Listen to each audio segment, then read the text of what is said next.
So on behalf of Satellite Family Childcare, we'd like to welcome all early childhood educators, parents, and community members to the Building Unity 2020 Professional Development Series. My name is Kate McCrimmon, and I'm facilitating tonight. Thank you so much for joining us on a Wednesday night.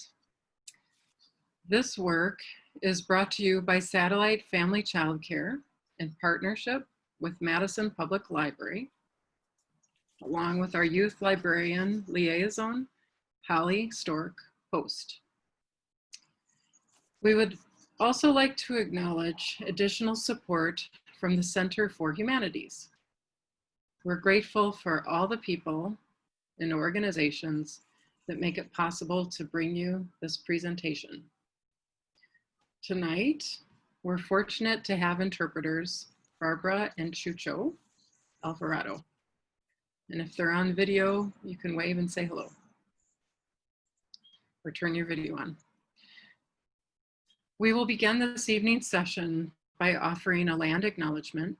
We recognize the land that the city of Madison occupies is within the ancestral homelands of the Ho-Chunk Nation, who call this land Dejo. In the first treaty following the Indian Removal Act in 1830, the state government forcibly removed the Ho-Chunk from their home in 1832. In the decades that followed, the federal and state governments sought to completely remove the Ho-Chunk from Wisconsin. This included many initiatives meant to disrupt the supportive and collaborative ways people were in relation with each other and the land. Despite these attempts, Ho-Chunk people have continually returned to these lands. Today, the Ho-Chunk culture, people, and government remain vibrant and strong. We acknowledge the Ho-Chunk Nation and the other 11 First Nations residing in the boundaries of present-day Wisconsin. We recognize and respect the inherent sovereignty of these 12 First Nations. The history and presence of colonization informs our work and vision for a collaborative future.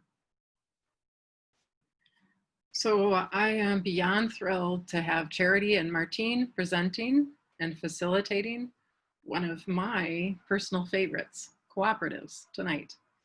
This is a topic that I confess about which I have a very slight obsession. Cooperatives have an intriguing and long history right here in our very own state of Wisconsin, a concept brought along with the many immigrants who settled here in the 1800s. Hundreds of cooperatives were formed to create electricity, dairy cooperatives, purchasing alliances, many of which we can see in Madison and around our state today. It was people banding together to share power and to create cost savings. It may be a structure that could be particularly attractive at a moment when it feels like family childcare providers are struggling more than ever to receive wider recognition and support. Through our discussions tonight, we will find out more about cooperatives in Madison and how they might support you. Charity and Martine will be using a different interpretation format tonight, so get ready. They will take turns talking about each slide in English and in Spanish. So English speakers will get a taste of what it's like to be interpreted too. So you'll see what I mean when they share their slides. The information and links in our chat will be shared later by everyone who registered for the program. And again, please put your name and registry number in the Google form that was shared in the chat. Lastly, please join us for our next professional development, which is called Why Invest in Childcare Programs with Corrine Hendrickson. She will share her advocacy efforts with you and simplify the sometimes daunting step of contacting our elected officials. You can register on the Madison Public Library website. So without further ado, please welcome Charity and Martine. Hello, I'll start. Thanks for joining us today for our presentation. We'll be talking about supporting family childcare providers through cooperatives, and we'll be talking about what co-ops can do for you as providers.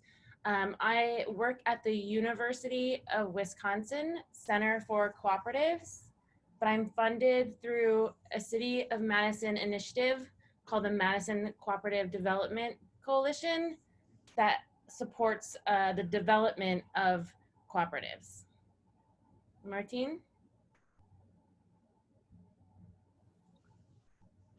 Y bueno, yo soy Martín Alvarado, trabajo para la Biblioteca Pública de Madison, soy bibliotecario en áreas de negocios y de tecnología, así que estoy disponible para consultas sobre cualquier aspecto de negocios. También si tienen alguien en su familia o alguien que conozcan en estos que tenga interés de negocios, va a estar mi información de contacto, pero estoy muy contento en compartir qué son las cooperativas, qué beneficios pueden aportar a las personas que se asocian para poder satisfacer sus necesidades y ahorrar dinero.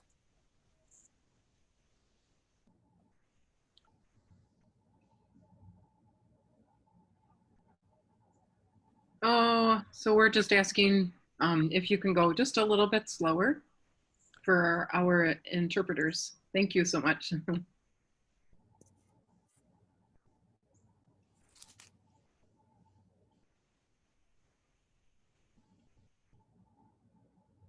Sí, escuché, Kate. Estoy listo. ¿Repito otra vez? O...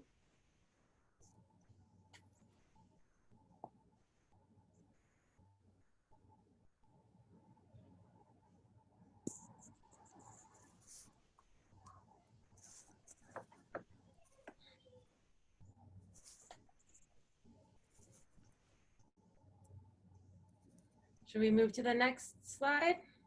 Okay. Yeah.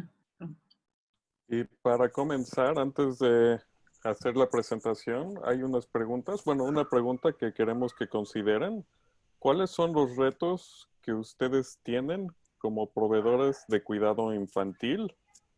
Y estén pensando en eso porque vamos a discutir eso más después de que hagamos la presentación. Vamos a tener un espacio para discutir esto.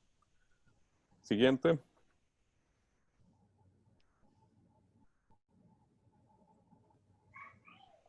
So we'll start by talking about what a cooperative is, and we'll start talking about all types of cooperatives and what they have in common. So a cooperative is a business that is democratically owned and controlled by the people who use or produce its services. And members who use a cooperative own the co-op because they finance it in a variety of different ways. And members democratically control their cooperative because they exercise voting rights that come with membership. Generally, one member equals one vote, and everybody has the same amount of voting power. Can I pause you for just a second, Charity? I got a message from one person, from Holly. She isn't able to hear Spanish. Hay que repetir, creo que otra vez. Repeat again. Okay. All right. Thank you. Sorry to interrupt you. Should I start from the beginning? Okay. Okay. What is a cooperative? A cooperative is a business that is democratically owned and controlled by the people who use or produce its services. And members use a cooperative. Members who use a cooperative are owners of that cooperative because they finance it in a variety of ways. And members democratically control the cooperative by exercising the rights that come with membership. So typically, one member equals one vote. Everyone has the same voting power. And members benefit from the cooperative directly based on their use of the cooperative or based on their labor contribution to the cooperative. Next. Y bueno, hay varios tipos de cooperativas. Aquí tenemos algunas que quizás ustedes conocen. En primer punto están las cooperativas de consumo, que son, por ejemplo, las uniones de crédito, que son formas de banco donde cada gente es socia de este banco y puede decidir quiénes están en la mesa directiva. También están las cooperativas de consumo, como sería la Willy Street y Regent Street Market. También está la cooperativa de salud Group Health Cooperative, que también tiene esta estructura democrática donde la gente que usa esos servicios puede beneficiarse de poder votar quiénes van a ser los directivos, cuáles van a ser las políticas generales. También están las cooperativas de productores. Por ejemplo, está Organic Valley, que es una compañía, una cooperativa lechera sobre todo, donde se organizaron los propietarios de las granjas donde está con las vacas para poder comercializar la leche de mejor manera. También está South Central Hemp, que es una industria de cáñamo, de esta planta que tiene muchos usos. Y luego están las cooperativas de muchas partes, de varias partes interesadas, de partes interesadas múltiples, donde, por ejemplo, pueden ser miembros tanto la gente que trabaja como la gente que usa los servicios y se organizan de diferentes maneras y con diferentes estructuras. También hay unas cooperativas de suministros y de servicios compartidos y estas dan el beneficio de que pueden comprar insumos o cosas que necesitan para su negocio a mayoreo en vez de menudeo.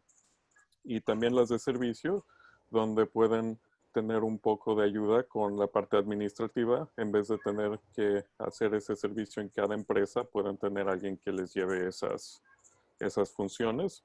Y por último, y bueno, no por último, pero también una muy importante y en la que nos dedicamos mucho Charity y yo, son las cooperativas de trabajo donde la gente que trabaja en la empresa son también dueños, también son las que toman las decisiones y son las que administran y se benefician de un control democrático. Y como pueden ver, aquí hay de todo. Está desde la ferretería de Ace Hardware hasta una cooperativa de cáñamo, una cooperativa de taxi, de salud. Así que hay muchas formas en que las cooperativas pueden satisfacer las necesidades. Siguiente.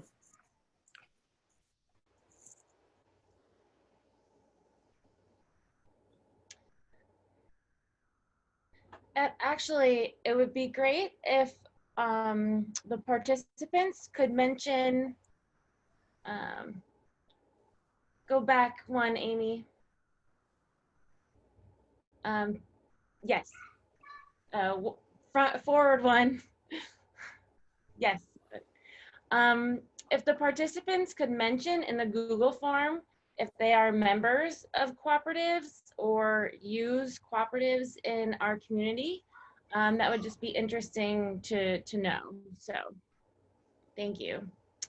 So today we'll focus mostly on a couple different kinds of cooperatives. Worker cooperatives, as Martine said, co-ops where the workers themselves, the employees, share ownership. And we'll also talk about purchasing and shared services co-ops, because a lot of examples of childcare co-ops across the country are using typically these models. So in a worker cooperative, the workers themselves own the business, they democratically control the business, and they directly benefit from the business based on their labor contribution, how much they work. Next. Next slide, Amy. Thank you. Y estas son algunas de las cooperativas de trabajo en Madison. Ya habíamos mencionado algunas, pero por ejemplo aquí tenemos, la primera que tenemos es Union Cab, la cooperativa de taxistas, que se surgió de una huelga donde tenían malas condiciones de trabajo en una compañía que ya no existe. Entonces el dueño quiso excluirlos de poder trabajar, pero como ya tenían el oficio de taxista, se juntaron todos para poder conseguir financiamiento y pudieron conseguir sus unidades y poder ya formar su compañía. Ya lleva varios años y emplea a cientos de personas en nuestra ciudad. También está esta que se llama Community Pharmacy, que surgió de la necesidad que tenían estudiantes de tener medicamentos más accesibles, no tan caros, y que sigue ahí también en el centro de Madison, también lleva como unos 40 años. También hay una panadería que se llama Nature's Bakery, de productos especializados, de galletas y ese tipo de cosas. Hay dos cooperativas de café, Just Coffee y Equal Exchange, que se encargan de importar café, tostarlo y tienen una relación con cooperativas en los países productores de café. Por ejemplo, hay países en África, en América del Sur, en Centroamérica, en México. Entonces, la idea es que estas cooperativas trabajan junto y apoyan a otras cooperativas. Por otro lado, también tenemos la cooperativa ISMUS, que es de ingeniería y de manufactura, que es una cooperativa que tiene de alta tecnología, que tiene, bueno, un gran nivel, es una industria muy desarrollada, pero opera de manera cooperativa. También está la cooperativa Union Tech, que se encarga de hacer todo este apoyo de IT, de tecnología informática. Está también la cooperativa de intérpretes, la cooperativa de Common Good Bookkeeping Cooperative, cooperativa de gente que les ayuda a llevar, las finanzas a diferentes organizaciones. Una muy interesante que acaba de surgir, y todas las que están en la parte de abajo de la pantalla son cooperativas que han sido impulsadas por MSDC, por la coalición de cooperativas. También está Raíces para el Cambio, que es una cooperativa de promotoras de salud que se encargan de dar servicios a mujeres durante su embarazo, después del parto, y dar todo este apoyo de salud que es necesitado en la comunidad. También está la cooperativa de Soaring Independent. Esa cooperativa se encarga eran mujeres que trabajaban en agencias, sobre todo mujeres que iban a los hogares a cuidar a la gente anciana o a la gente con discapacidades y pues no tenían buenas condiciones de trabajo. Se han asociado para poder tener su propia empresa, conseguir mejor paga y poder tener las condiciones de trabajo, un trabajo más digno. También está Nina Collective, que es una cooperativa de gente que hace capacitaciones sobre sensibilización cultural y racial. Y una que no está ahí, que es muy emocionante para mí, es la cooperativa Milestone Democratic, que es una escuela que es gestionada por una cooperativa de trabajo donde los maestros y las maestras son los dueños de una compañía que da servicios y es la más reciente preparatoria y escuela media que acaba de abrir en Madison. Así que hay muchas cooperativas, como pueden ver, en muchos sectores diferentes. Hay unas muy grandes como Union Cab y otras más pequeñas como Nina y Common Good Bookkeeping, que Union Cab tiene cientos de personas y las otras tienen quizás a lo mucho unas 5, 6, 7 personas. Entonces hay para todos los niveles, a todos los tamaños y para diferentes necesidades. Siguiente.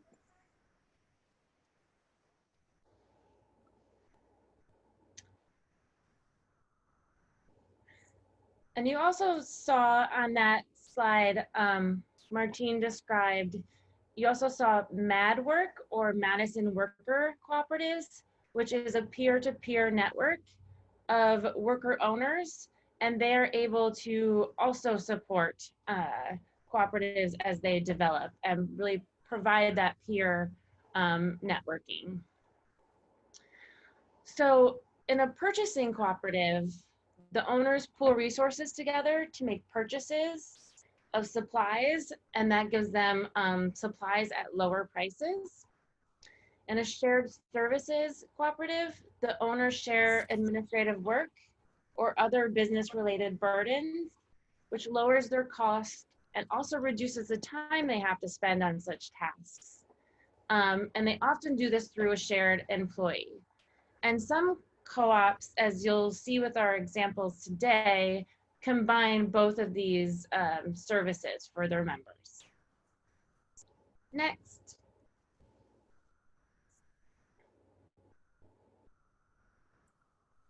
Y bueno, también aquí hay unas estadísticas, unos datos sobre las cooperativas de trabajo en los Estados Unidos.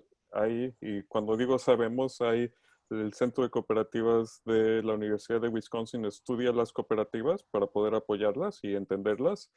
También está la Federación de Cooperativas de Trabajo de los Estados Unidos. Y entre estas dos organizaciones, saben que en este momento o en el momento que se hizo esta cuenta, había 465 cooperativas de trabajo en los Estados Unidos. Aproximadamente dan empleo casi a 6.500 personas. La mayoría son negocios pequeños.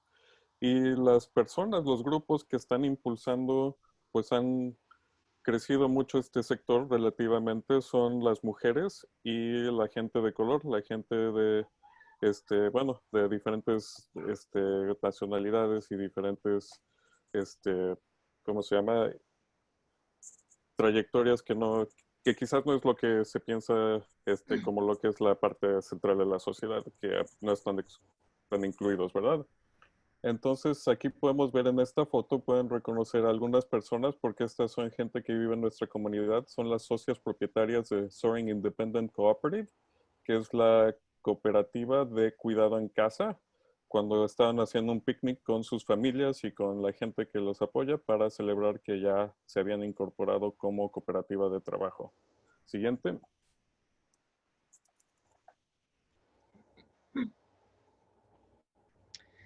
So what are some reasons that people form cooperatives? One is that there's an unmet social or economic need. For example, if you have a community that loses its corporate grocery store, members of the community can work together to begin to build towards opening their own grocery store. That is one thing that happened on the north side of Madison with the Northside Willie Street Cooperative. And it ensured that that community still had access to fresh produce in a place that it was no longer beneficial or profitable for a corporate grocery store to remain. Also, you can think about dairy farmers. If you are a dairy farmer and your milk processor doesn't pick up your milk, it spoils. So the power in that situation is at the hands of the processor. So in Wisconsin, we have, this is a great example where dairy farmers pool their resources so that they have their own processing infrastructure. And Organic Valley is one example. Also, people form co-ops so that they have more power in decision making in their jobs, both on their own level as individuals, but also collectively as employees, so that the people that are being impacted by that business or should benefit from that business are making the decisions. Also, for leveling the playing field. Unfortunately, you all are leaders in an industry that is underappreciated in this country and is underpaid in this country. And so it's a way to balance out that market and bring more power to really important service providers like yourselves. Also, people start co-ops to improve their working conditions and increase their income. So if you're making decisions as a worker about the work that you do, you're going to make sure that they are more fair and more flexible.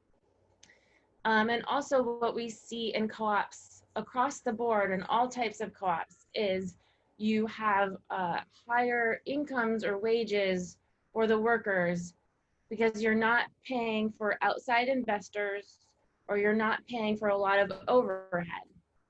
Someone else is not making all that money off of you. And then another reason is just community support. Madison and Wisconsin generally has a long history of co-ops. So people really understand the need and the importance of people coming together and having the control over their own lives and the own work that they do. And often people in the community will choose to support at a co-op or shop at a co-op or use the services of a co-op because they understand the importance of this type of business model. Next.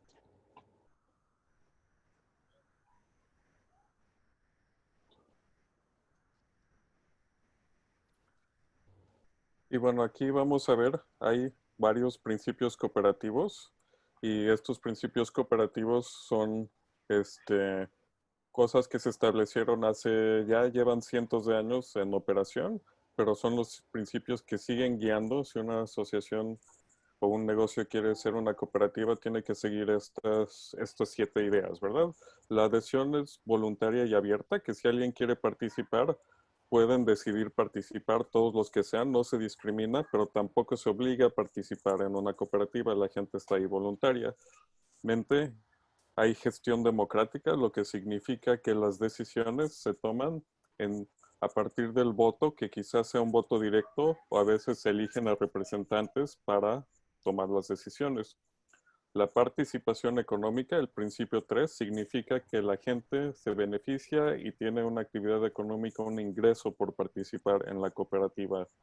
También está la autonomía e independencia. Las cooperativas sirven solamente para satisfacer las necesidades de los miembros, de los socios, las socias, y no están para servir las funciones de algún otro interés, sino que es directamente para la gente que forma la cooperativa. Luego está también el principio 5, que es la educación, formación e información. Las cooperativas están hechas de una manera que tienen una educación continua y también dan la oportunidad a que los miembros, los socios, las socias se capaciten en diferentes aspectos que son necesarios para llevar un negocio y así pueden llevar a un crecimiento personal y un desarrollo de la comunidad. Luego también está el principio 6, que es la cooperación entre cooperativas, donde diferentes cooperativas se apoyan. Hablamos un poco de cómo la cooperativa de comercialización de café aquí en Wisconsin compra café a cooperativas en otros países donde se cultiva café. Y por último está el interés por la comunidad, que las cooperativas siempre tienen esa proyección de tener una función social. Tanto en el campo de trabajo, trabajan de una manera ética, llevan unos negocios que no causan daños a la comunidad y además dedican parte de las ganancias a reinvertir en la comunidad y hacer obras buenas en la comunidad. Siguiente.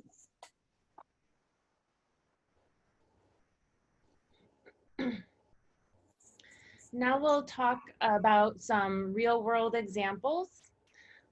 So the first one we're talking about is child space in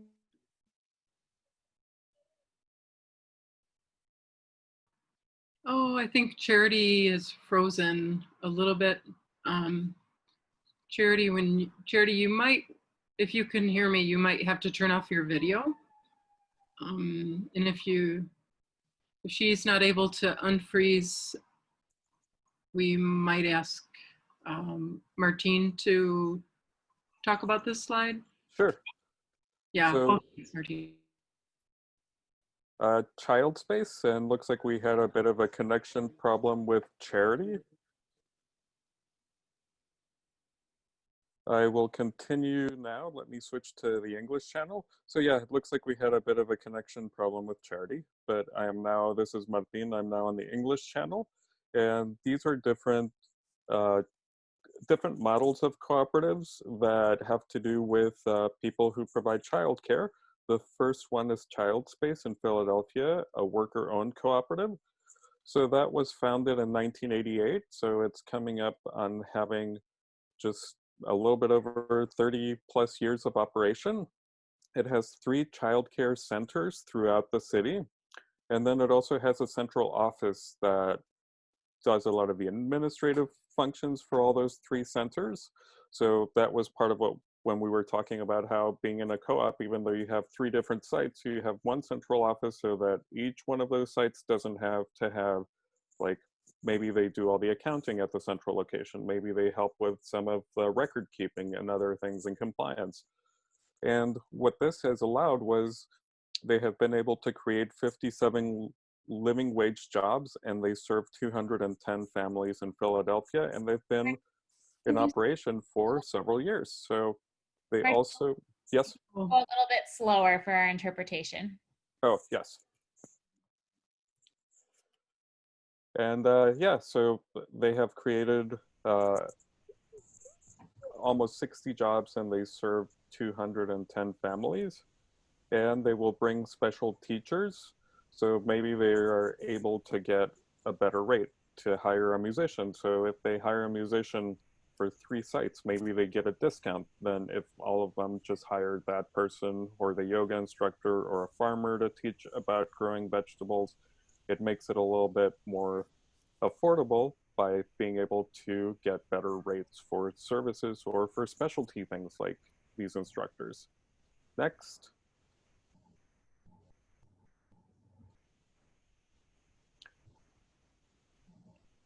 Y bueno, también lo que vamos a hablar es la ventaja cooperativa de este aspecto, que es, por ejemplo, que en los sectores donde hay mucha intensidad de cuidado a las personas, pues hay gente que no dura tanto en este trabajo, ¿no? A menos de que las condiciones sean buenas, solo los que tienen vocación se van a quedar realmente en el cuidado infantil o en el cuidado de otras personas, pero con la ventaja de tener una cooperativa es que no se pierde tanto el personal, sino que la gente está contenta en su trabajo porque pueden tener mejores condiciones y mejores salarios y pueden durar más tiempo.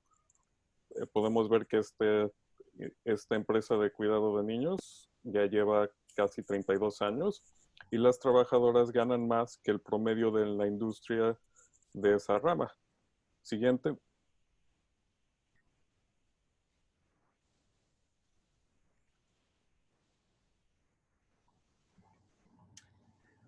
So now we'll talk about an example from Chicago and Springfield, Illinois, that uses both the shared services and purchasing cooperative models. So Co-Rise is a family provider-led network. So I understand that most, if not all of you on this call are family providers. So this is a family provider network that was launched in 2018, and it represents 70 families. They use group purchasing to lower their costs for providers. They also provide resources for developing curriculum, menus, those kind of resources that take a family care provider individually a lot of time and effort. They also provide an opportunity for peer networking, advocacy, whether it be on the city or the state level or the national level, and a genuine connection between care providers who are usually kind of on an island and their own business at home. They also create access to marketing, employer contracts, public funding streams, again, that sharing of information and resources. This eases the administrative load for each family childcare provider, and the cooperative provides technology tools that help manage cash flow, attendance, helps with taxes, purchasing and tracking enrollment, etc. So that is Co-Rise in Illinois. Next.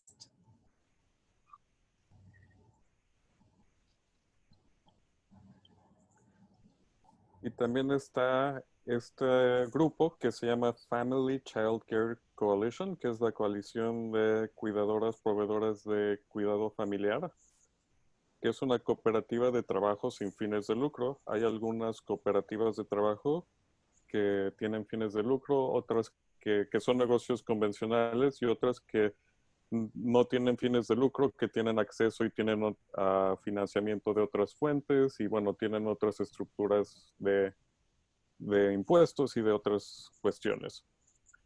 Entonces, esta es una organización donde la mesa directiva son las socias, que también son las trabajadoras, las dueñas de esta empresa. También tienen una rama de capacitación. Bueno, toda una parte de la organización se encarga de proporcionar capacitación a las socias mismas y está incorporada y gestionada como una cooperativa que también es propiedad de las proveedoras mismas. Entonces ellas pueden decidir qué es lo que en qué se quieren capacitar, en qué quieren recibir más información y se organizan para ver cómo hacen cumplir todas esas cosas. También, como andaba mencionando, ofrecen capacitación y desarrollo profesional. Y como estaba también mencionando Charity, hay trabajo de incidencia política con legisladores de la ciudad y del estado. Muchas veces esto tiene que ver, por ejemplo, si hay algún subsidio, hay algún apoyo que se da por alumno, al entrar a diferentes programas, entran en ese tipo de poder llevar su voz al proceso político. Y también operan como cooperativa de suministros o de consumo, entonces si hay algún material que tienen que usar en todos los lugares o algo muy común, como que serían cosas de limpieza o algún material didáctico, pueden también comprar al mayoreo para no tener que estar pagando precios de menudeo, y así pueden ahorrar más dinero y usar el dinero de manera más efectiva. Y tenemos aquí la siguiente.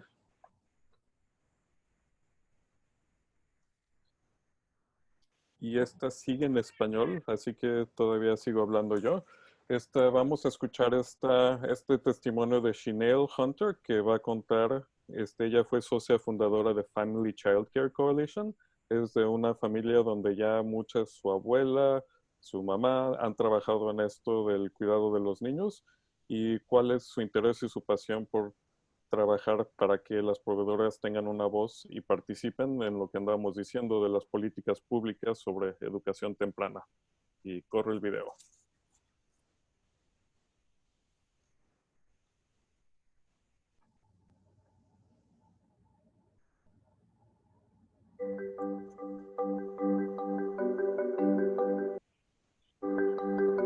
My name is Chanel Hunter, and I'm a member of the Family Childcare Coalition. I'm passionate about family childcare because I'm a fourth generation provider, and I have brought my 18-year-old daughter into the industry. Now we're at the fifth generation.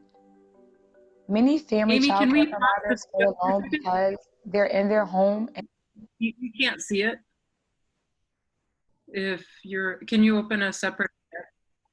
We can hear it, but we can't see it. Sorry to interrupt you. All right, I'll go to a new, let me just try this again. Maybe, yeah, just in a new tab or something. Hold on just a sec. I get to check out Martine. Hey, Martine. It'll just take a minute, I'm sure.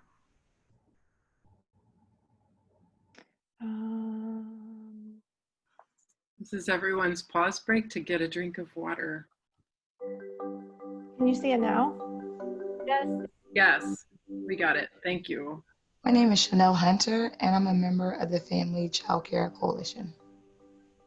I'm passionate about family childcare because I'm a fourth generation provider, and I have brought my 18-year-old daughter into the industry.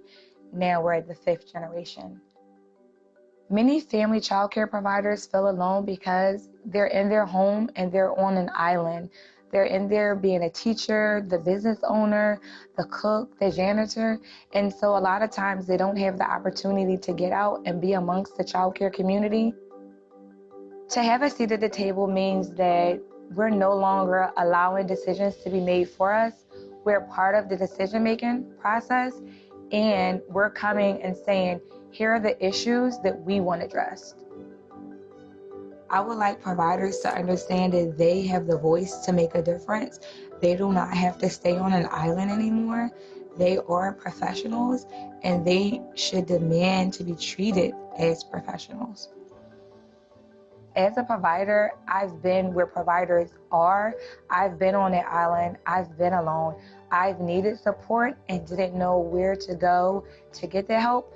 And so the coalition is that place to get the help. because we're providers, we're going to do everything we can to make sure we're uplifting other providers.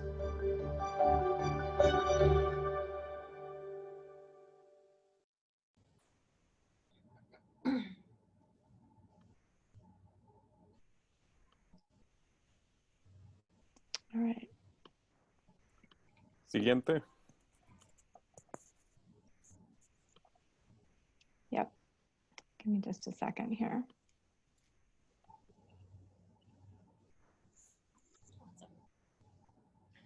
Okay. Now we'll talk about the Madison Cooperative Development Coalition.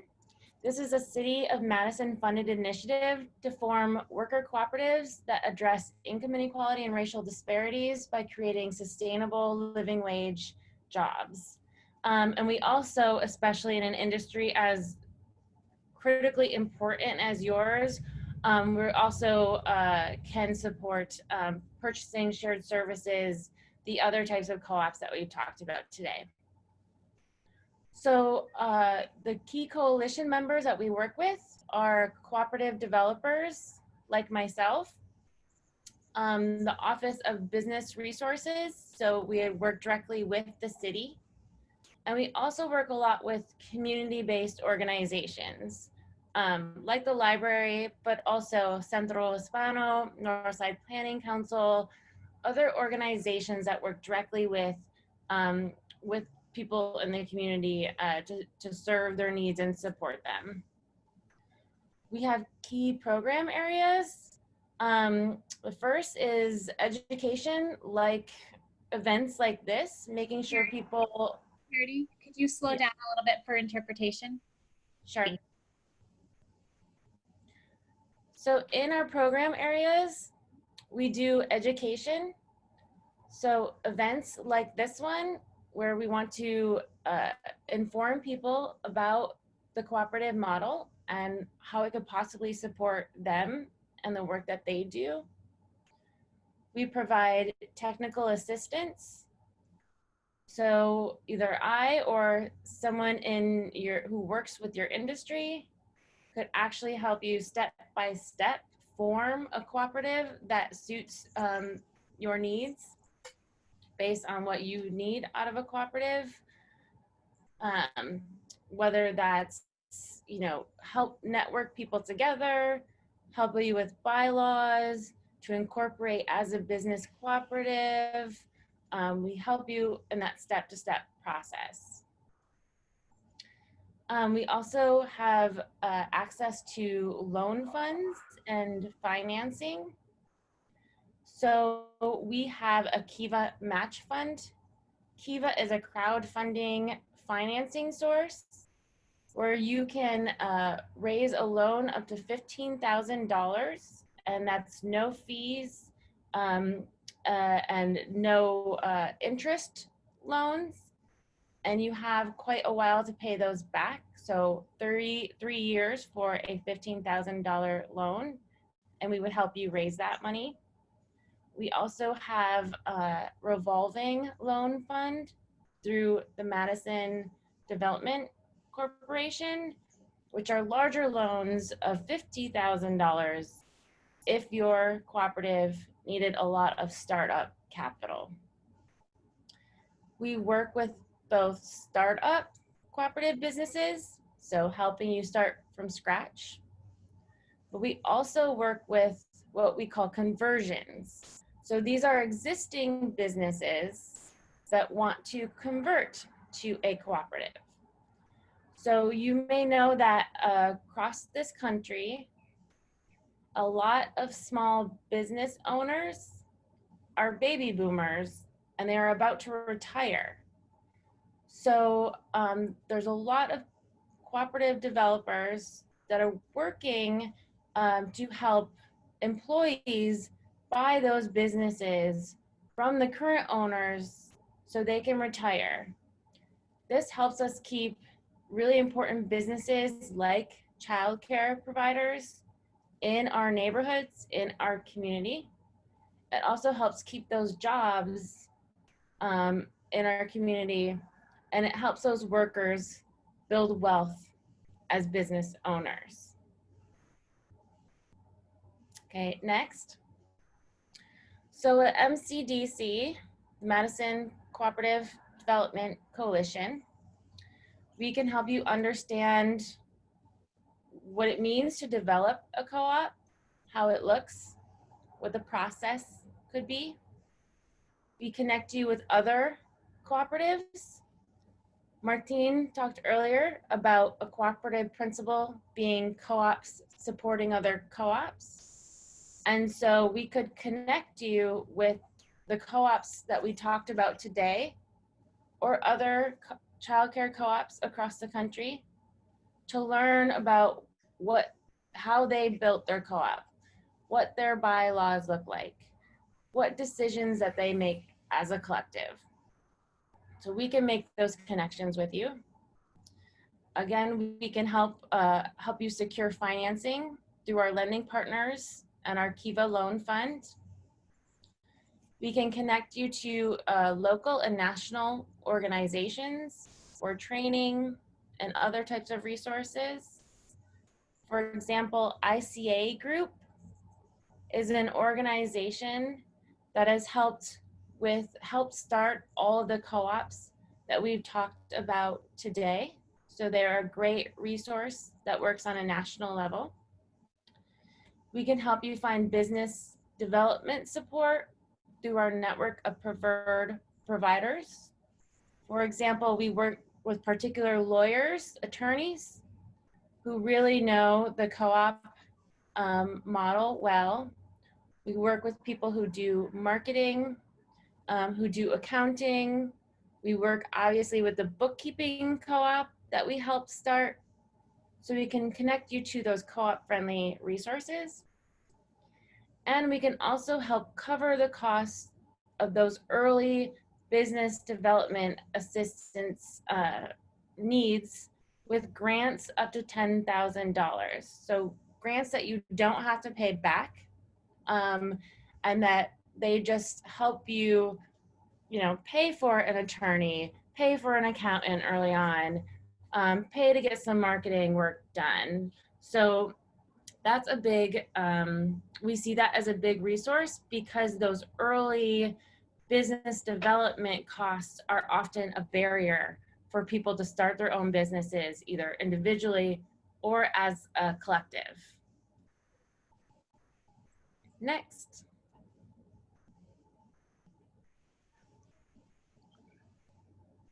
Y bueno, también aquí hay unos recursos, la mayoría están en inglés en esta página, pero van a ver mi información de contacto y me pueden contactar ya sea por correo electrónico o dejar un mensaje en el teléfono que va a salir en la próxima página. Y esto es lo que ofrece la Biblioteca Pública de Madison de apoyo a negocios. Tenemos bases de datos para planeación de negocios, donde se pueden encontrar diferentes directorios, diferentes tipos de negocios. También tenemos unos ejemplos de planes de negocio, donde hay unos planes que las personas usaron para fundar un negocio, fueron aprobados, son ejemplos de la vida real para cualquier persona que esté comenzando un negocio o esté pensando en hacer cambios en su negocio, pueden consultar para ver cómo otras personas han estructurado sus planes de negocios. También estoy disponible para dar consultas individuales sobre cualquier área que tengan de interés de negocios. Y va a estar mi información en la próxima página. Y tenemos una colección de cooperativismo en inglés. Quiero también ya en un futuro también tener materiales disponibles en español para la gente que esté interesada. Y aquí pueden ver el sitio de internet, es madisonpubliclibrary.org. Ponen la diagonal y ponen business, ahí encuentran mi información y me pueden contactar porque está mi correo en esa página. Siguiente, por favor.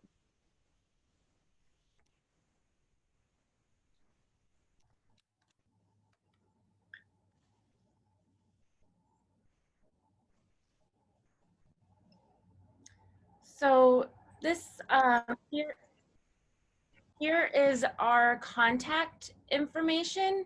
So Martine and myself, we're going to talk more in breakout groups, but if you want to connect with us after this presentation, please feel free to reach out. even if it's just to have a conversation and you want to talk about some ideas you have. We're really happy to start there and talk with you. So any questions you have after tonight, ideas you have, please reach out. And I think we're going to go into breakout groups now. And also, Holly reminds me that the information, the PowerPoints, will be sent out afterwards. So you will get this slide with our contact information. Yeah, Okay. same, we will follow up and send out all of the information to everyone. And I think that Holly is organizing breakout rooms. I think she asked people to put their preferred language in the chat, Holly, or you can clarify. Yes, as we go into breakout rooms, I need everyone to tell me in the chat, please, what language you need your breakout room. We'll have a breakout room in English and in Spanish, and I need you to tell me in the chat which language you would like.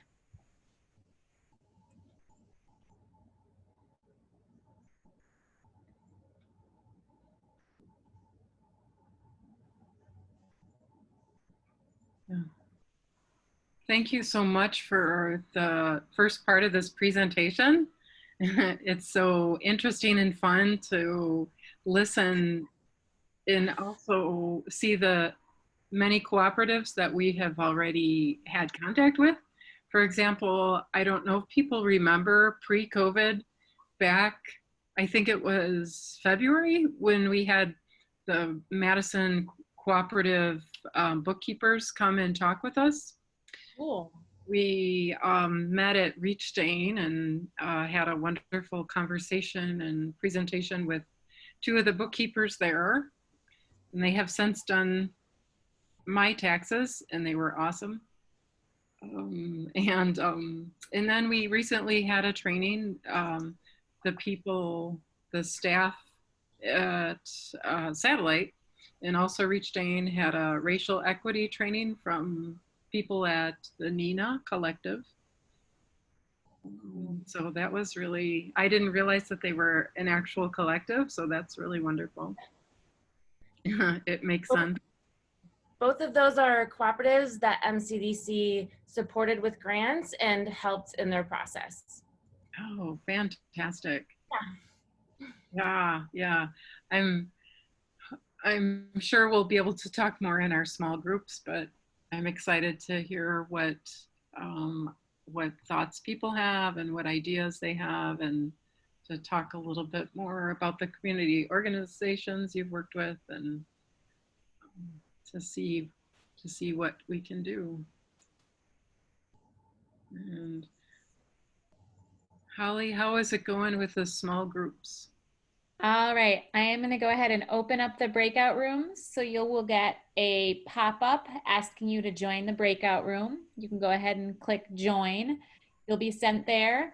The English group will be with Charity. The Spanish group will be with Martine. And we will let you know as we're going how much time is left. Well, we have 5 minutes left, and I'll let Martina and Charity, you can work with your groups to share out as you would like. Totally exciting discussions. Thank you so much. Yeah.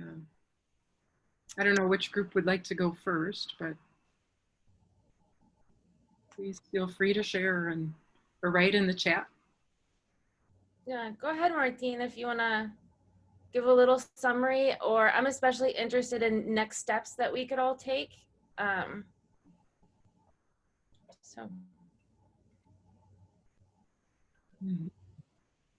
Sí, pues tuvimos una discusión muy buena y pudimos hablar un poco de las preocupaciones que hay.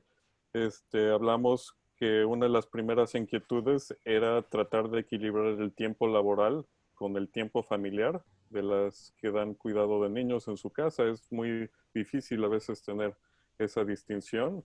La idea también de que quieren seguir creciendo.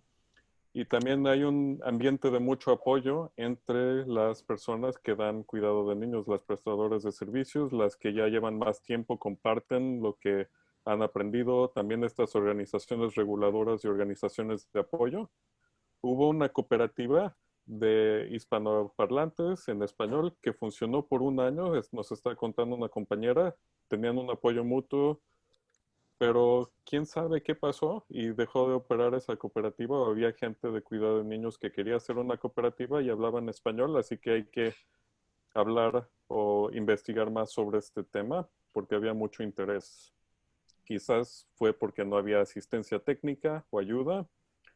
Y una de las cosas que hablamos es cómo ha sido todo este reto con COVID, que hubo que hacer unos pequeños cambios porque ya no fueron muchos en lo que era la limpieza y sanitización, desinfección, porque ya tenían todo lo que habían aprendido para desinfectar y hacer sanitización, pero tomar la temperatura, no pueden entrar los padres y las madres al lugar de trabajo, y también porque muchas personas perdieron trabajo, porque muchos padres y madres se quedaban con los niños en casa y afectó el dinero que ganaban.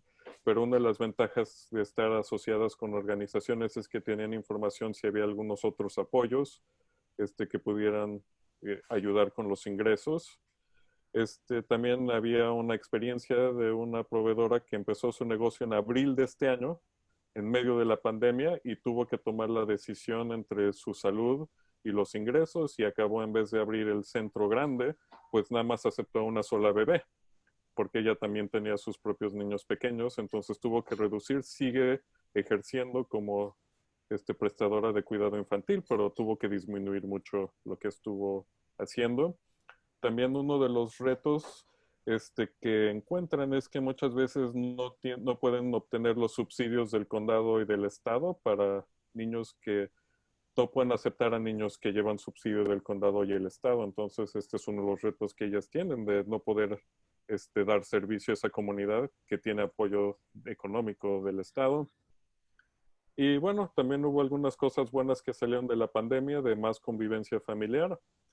Y hay algunas preguntas sobre, hay proveedoras que están buscando expandir a un centro grupal, que ya no piensan que su casa ya llegaron al límite, quizás quieren llegar a un lugar comercial, algunas quizás quieran hacerlo de manera individual, quizás otras en cooperativas, pero hay posibilidades de estos centros grupales. Y también había mucho interés sobre las opciones de financiamiento, que si WIBIC tiene intereses, que si Kiva no tiene intereses, que qué otras opciones hay de financiamiento para, por ejemplo, expandir un negocio. Y eso es lo que tenemos.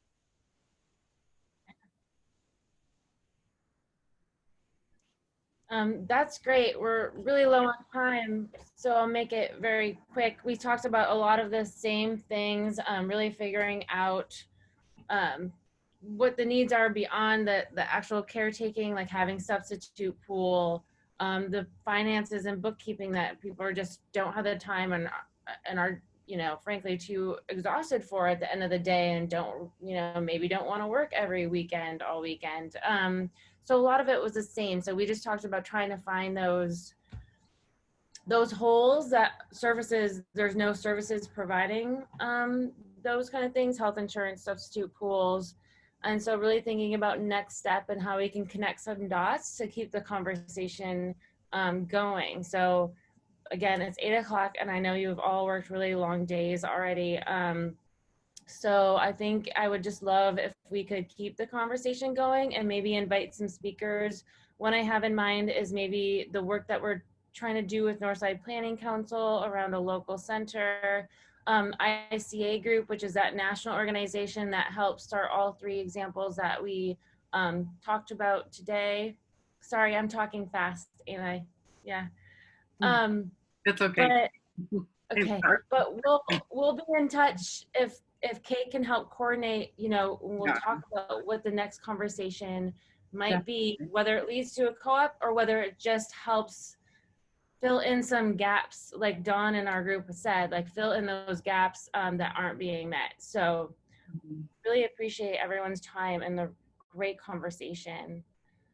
Yeah, thank you so much. I a gigantic thank you to Martine and Charity for working really hard on the presentation and the PowerPoint. Amy will send those out as soon as she can with registry, and you can feel free to email me or Amy with if we forget anything. Thank you again for taking all this time tonight, and I'm so excited. It was such a wonderful, wonderful group of people to have a great conversation with